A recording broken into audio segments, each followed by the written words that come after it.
House of the Dragon did what George R.R. Martin's series does best. It shocked fans with every episode, and if you think they're done horrifying you with sudden deaths, creepy incestuous romances, and dragons galore, you'd be wrong. Season 2 plans to return with a bang, and a little birdie gave us some details about what to expect from the story. So let's get right into what we know. First up, House of the Dragon Season 2 will include Blood and Cheese storyline. The upcoming second season of Game of Thrones prequel, House of the Dragon, will adapt one of George R.R. Martin's Fire and Blood novels' more memorable and violent storylines, and boy are we titillated. In a recent interview with Variety, executive producer and writer Sarah Hess confirmed that the novel's Blood and Cheese storyline will surely be included in the series. When she was probed for more information, Hess said that the team are in the process of writing the finale of Season 2, aka the most important part of any season, and when asked about the Blood and Cheese plotline, she simply stated, "I don't think you'll be disappointed." Without giving too much away, the Blood and Cheese storyline from George R.R. Martin's Fire and Blood revolves around two characters named Blood and Cheese, who are tasked with carrying out a revenge plot against Queen Alicent, who's played by everyone's new fave Olivia Cooke, on behalf of Prince Daemon, played by the wonderful Matt Smith, and Queen Rhaenyra, played by the uber-talented Emma Darcy. The mission is ordered in the books after Rhaenyra's son Lucerys is killed by Prince Aemond. But what else has the first season been up to? Up next, what has Season 1 set up for HOTD Season 2? Season 2 of House of the Dragon should pick up right where Season 1 left off, which is with war. With Aegon and Rhaenyra declaring themselves as king and queen respectively, the battle for the Iron Throne is truly on.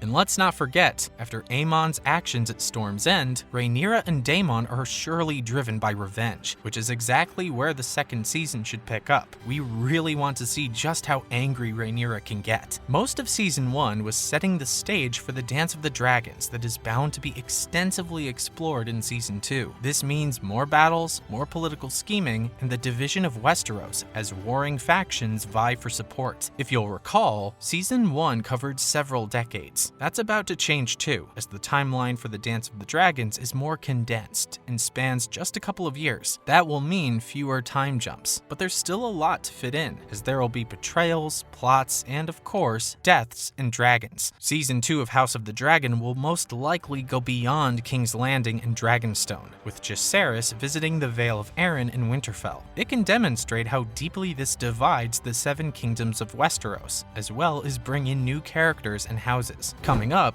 when will House of the Dragon Season 2 release? House of the Dragon Season 2 is expected to begin filming in spring 2023 at the latest, with Spanish newspaper Hoy reporting that the cast will return to Caceres in around April and May, which was used for King's Landing in Season 1. Nonetheless, with production expected to last until at least the middle of 2023, it appears likely that House of the Dragon Season 2 will be released in 2024. Apart from the filming, post-production will probably be a long process, especially because Season 2 should have bigger battles and more dragons. House of the Dragon's first season wrapped in February 2022 and released 6 months later, though it also had a schedule that included COVID-related shutdowns. With that in mind, a release date for House of the Dragon Season 2 in April 2024, a slot long occupied by Game of Thrones, is a reasonable assumption, though HBO may delay it after a successful August rollout. Following up, HOTD Season 2 also has the chance to uncover Alicent's biggest mystery. Season 2 of House of the Dragon still has many unanswered questions about its main characters, including one about Queen Alicent Hightower's family. While George R.R. Martin's Fire and Blood book has already revealed the major storylines, rumors, and ultimate fates for the majority of House of the Dragon's characters, there's still much left untold that the series can finally answer. Plus, the show can logically fill in the gaps that show up in the Targaryen story. Because Fire and Blood skips many of House of the Dragon's adult characters' childhoods, including Daemon, Viserys, Alicent, and Criston, the HBO show can finally reveal their missing backstories. Queen Alicent Hightower is one of the most enigmatic characters in both Fire and Blood and House of the Dragon, with little known about her life prior to arriving in King's Landing. By the time House of the Dragon begins, almost nothing is known about Alicent. except that she's devoted to the faith of the Seven, that her father Otto uses her for political gain, and that her mother died when she was very young. With the exploration of Alicent Hightower's psyche and true history, House of the Dragon Season 2 can finally explain one of her childhood's biggest mysteries. Next, who is Alicent Hightower's mother? Young Alicent Hightower has often discussed her feelings when it comes to losing her mother as a young girl, though next to nothing is really known about her except that she's devoted to her religion, which is something Alicent has continued to observe. Otto may have told Alicent at times that she looks like her mother, but this is the extent that House of the Dragon Season 1 actually goes to. Now that Alicent has taken on a more significant level of power in Westeros during House of the Dragon Season 2, the mystery of her late mother's identity has to be solved. Neither House of the Dragon nor George R.R. Martin's Fire and Blood has offered any clue as to who Alicent's mother may have been, but because the book has been written by a maester who's recalling historical facts, her mother's identity isn't really necessary. All he cares about is the role she played in the Dance of the Dragons. But the show needs to go one step further, because it'll help us make more sense of Alicent and where she comes from. Her mother is presumed to have been a noble lady from the Reach, mainly because she married Otto Hightower, the second son of the powerful ruler of Old Town.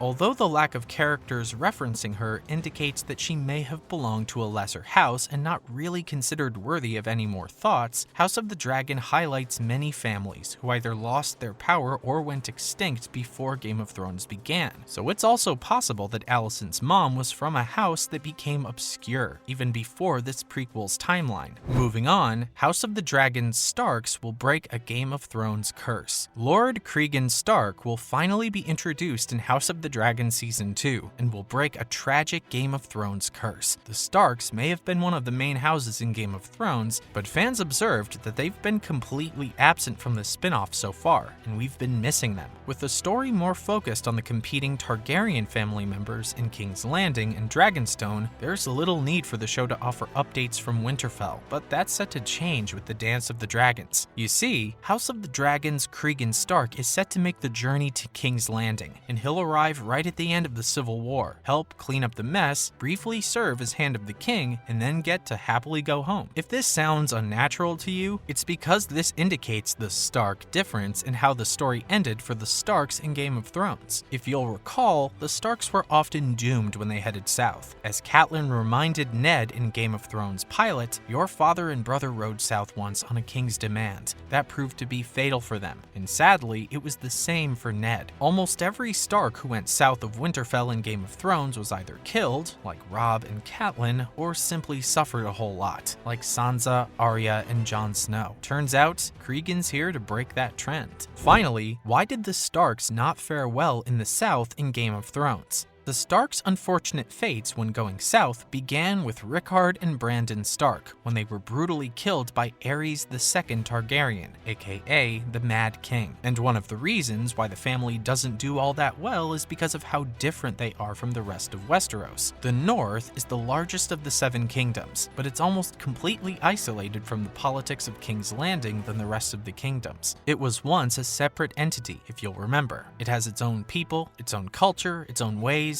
and it's really far away. Plus, it's said that there must always be a Stark in Winterfell, but in truth, that's probably just because the Starks would rather stay put and focus on the north. This isn't a land with a huge amount of political intrigue, and other kingdoms aren't even all that interested in what they're up to. They don't have it in them to play the Game of Thrones, and certainly not the way we've seen House Lannister in Game of Thrones and House Hightower in House of the Dragon play it. The Starks are honorable and honest, but because they're unaware of the limits that others can go to, they're also easier to defeat.